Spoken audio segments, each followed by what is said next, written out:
जय महाकाल। सर्वप्रथम आप सभी दर्शकों को गुप्त नवरात्रि की हार्दिक शुभकामनाएं। गुप्त नवरात्रि एक ऐसा समय है जहां यदि कोई भी साधक या साधिका, कोई भी स्त्री या पुरुष अपने घर में रहते हुए हर प्रकार से देवी की उपासना करके, कोई भी भक्तजन देवी की उपासना करके देवी को प्रसन्न कर सकते हैं। देवी साधना, भैरव साधना, हनुमान साधना, अपने कुल देवी देवता की साधना, इन साधनाओं के लिए सर्वोत्तम समय है। इसके अलावा योगिनी साधना नवरात्रि में करना अत्यंत शुभ रहेगा। गुप्त नवरात्रि में आपको क्या करना चाहिए, अब मैं आपको कुछ बताऊंगा, वही एक सिद्धांत सबके लिए काम नहीं आएगा, लेकिन मैं चाहता हूं मैं आपको वो बता पाऊं जिसके माध्यम से आप स्वयं निर्णय ले सकें कि आपको क्या करना चाहिए। गुप्त नवरात्रि का समय देवी के प्रति समर्पित है। ऐसे में किसी भी साधक को देवी की एक उपासना चुननी चाहिए। इस देवी में यदि साधक तांत्रिक है, वो तांत्रिक साधनाओं से संबंधित साधना करना चाहे तो ऐसा साधक महाविद्याओं की साधना कर सकता है, किसी भी महाविद्या का। काली साधना गुप्त नवरात्रि में करना सर्वोत्तम लाभदायक है। कामाख्या साधना करना सर्वोत्तम लाभदायक है। इसके अलावा कई बार आप अपने जीवन में किसी समस्या से जूझ रहे हैं, तो सबसे उत्तम होता है कि आप सर्वप्रथम उस समस्या का निवारण कर लें, क्योंकि जब तक उस समस्या का निवारण नहीं होगा तब तक आप साधनाओं के क्षेत्र में अग्रसर नहीं हो पाएंगे। क्योंकि या तो आप इतने बेफिक्र हो जाएं कि आप सब कुछ छोड़ सकें साधनाओं के लिए, इतने डूब जाएं, पर ऐसा भी नहीं हो सकता क्योंकि उसके बाद बहुत कुछ आपके पीछे छूट जाता है। और कई बार ऐसा भी ना हो जाए सब कुछ छूट जाए। तो मेरे कहने का मूल उद्देश्य यह है कि आप सर्वप्रथम अपनी समस्याओं का निवारण करने के लिए साधना करें। उदाहरण के लिए यदि किसी के पास धन से जुड़ी हुई आर्थिक समस्या है, तो ऐसे लोगों को यहाँ पे माँ कमला महाविद्या की साधना, माँ भुवनेश्वरी की साधना, तारा की धन प्राप्ति की साधना, कई तारा महाविद्या की कई साधनाएं ऐसी हैं जो विशेषकर धन प्राप्ति के लिए बनाई गई हैं।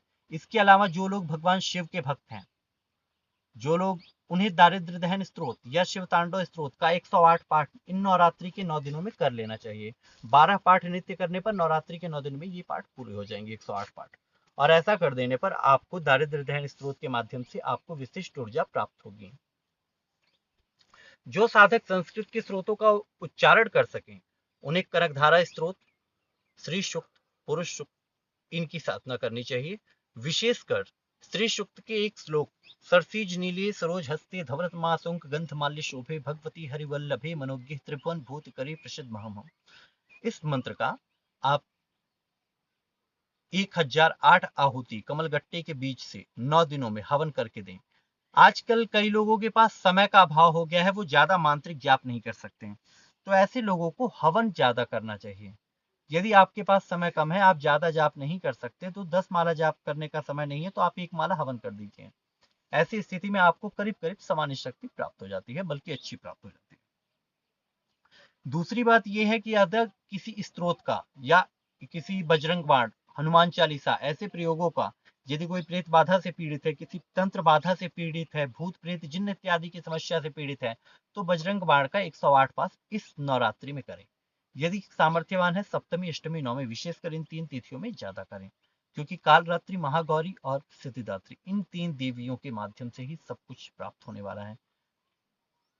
एक बात और, नवरात्रि में जो नवमी का दिन होता है, वो आपकी कुल, जैसे आपने किसी के लिए कुछ काम किया, अब आपको बदले में आपको आपकी मजदूरी मिलनी है, तो वो आपकी कुल मजदूरी सिद्धिदात्री की रात्रि में मिलती है। इस बात का ध्यान रखें, तो सिद्धिदात्री की रात्रि में विशेषकर सावधान होकर क्रिया को करें। जहां तक मैं कहूंगा, आप तामसिक साधनाएं न करें, सात्विक साधनाएं करें, सात्विक साधनाओं के मार्ग पर बढ़ें। और कई लोगों के मन में भ्रम होगा कि तामसिक साधनाएं सात्विक साधनाएं के मुकाबले ज्यादा प्रभावशाली होती हैं।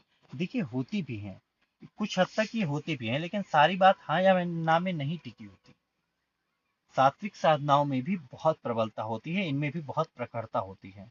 ऐसी ऐसी माँ विंध्यवासिनी की कृत्या सबसे अधिक तीव्र माने जाने वाली कृत्या है, खिचड़ी कृत्या, जो धुर्जटा कृत्या तक को काट देने का सामर्थ्य रखती है।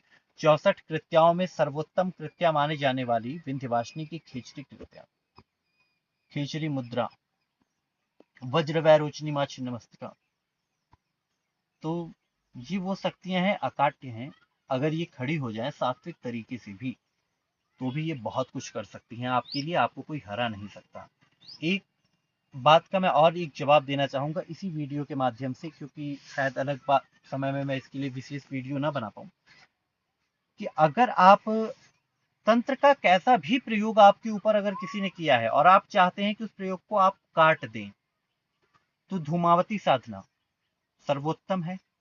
इससे आप कैसे भी मैली विद्या, इस्लामी विद्या या किसी भी प्रकार के तांत्रिक प्रयोग टोटका, कोई आप पे कुछ करवा रहा है, कोई आपको परेशान कर रहा है, तो आप धूमावती साधना, लेकिन औरतें इस साधना को न करें।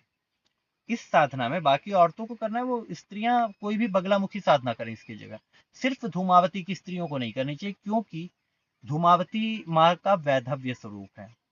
तो स्त्रियां उसके स्थान पे बगलामुखी माँ शमशान काली की पूजा कर सकती हैं, लेकिन शमशान काली की नहीं, बल्कि आपको सही मायने में भद्रकाली की घर के अंदर पूजा कर सकते हैं। माँ विंध्यवासिनी की पूजा करें, छिन्नमस्तिका साधना करें। इन साधनाओं के माध्यम से आप अपने शत्रु पर की क्रियाओं को काट सकती हैं।